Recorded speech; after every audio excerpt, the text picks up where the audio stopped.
Breaking news. ನಮಸ್ಕಾರ, ಇದು ನಿಮ್ಮ ಸುದ್ದಿವಾಹಿನಿ. ರಾಜ್ಯದ ಹಲವು ಭಾಗಗಳಲ್ಲಿ ಅಕಸ್ಮಾತ್ ಆಲಿಕಲ್ಲು ಮಳೆ ಸುರಿದು ಭಾರೀ ನಷ್ಟ ಸಂಭವಿಸಿದೆ. ರೈತರು ಆತಂಕದಲ್ಲಿ ಮುಳುಗಿದ್ದಾರೆ. ಇಲ್ಲಿ ನೀವು ನೋಡುತ್ತಿರುವುದು ಸಂಪೂರ್ಣ ನಾಶವಾದ ಬೆಳೆಗಳು. ಆಲಿಕಲ್ಲು ಮಳೆ ಗಾಳಿಯೊಂದಿಗೆ ಬಂದು ಕೆಲವೇ ನಿಮಿಷಗಳಲ್ಲಿ ಸಾವಿರಾರು ಎಕರೆ ಬೆಳೆಗಳನ್ನು ಹಾಳು ಮಾಡಿದೆ. ನಾವು ವರ್ಷಪೂರ್ತಿ ಶ್ರಮಪಟ್ಟಿದ್ದೇವೆ. ಒಂದು ಮಳೆ ಎಲ್ಲವನ್ನೂ ಹಾಳು ಮಾಡಿದೆ. ಸರ್ಕಾರದಿಂದ ನೆರವು ಬೇಕು ಎಂದು ರೈತರು ಅಳಲು ತೋಡಿಕೊಂಡಿದ್ದಾರೆ. ಕೆಲವು ಮೂಲಗಳ ಪ್ರಕಾರ ವಾತಾವರಣದ ಮೇಲೆ ಪ್ರಭಾವ ಬೀರುವ ಒಂದು ಗುಪ್ತ ಪ್ರಯೋಗ ನಡೆದಿರುವ ಸಾಧ್ಯತೆಯಿದೆ. ಈ ಪ್ರಯೋಗದ ಹಿಂದೆ ಜಾಗತಿಕ ಮಟ್ಟದ ವಿಜ್ಞಾನಿಗಳ ಹಾಗೂ ಬಿಲ್ಗೇಟ್ಸ್ ಕೈವಾಡವಿದೆಯೇ ಎಂಬ ಪ್ರಶ್ನೆಗಳು ಕೇಳಿಬರುತ್ತಿವೆ.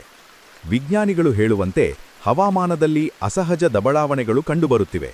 ಆದರೆ ಈ ಘಟನೆಗೆ ಮಾನವೀಯ ಪ್ರಯೋಗವೇ ಕಾರಣ ಎಂಬುದು ದೃಢಪಟ್ಟಿಲ್ಲ.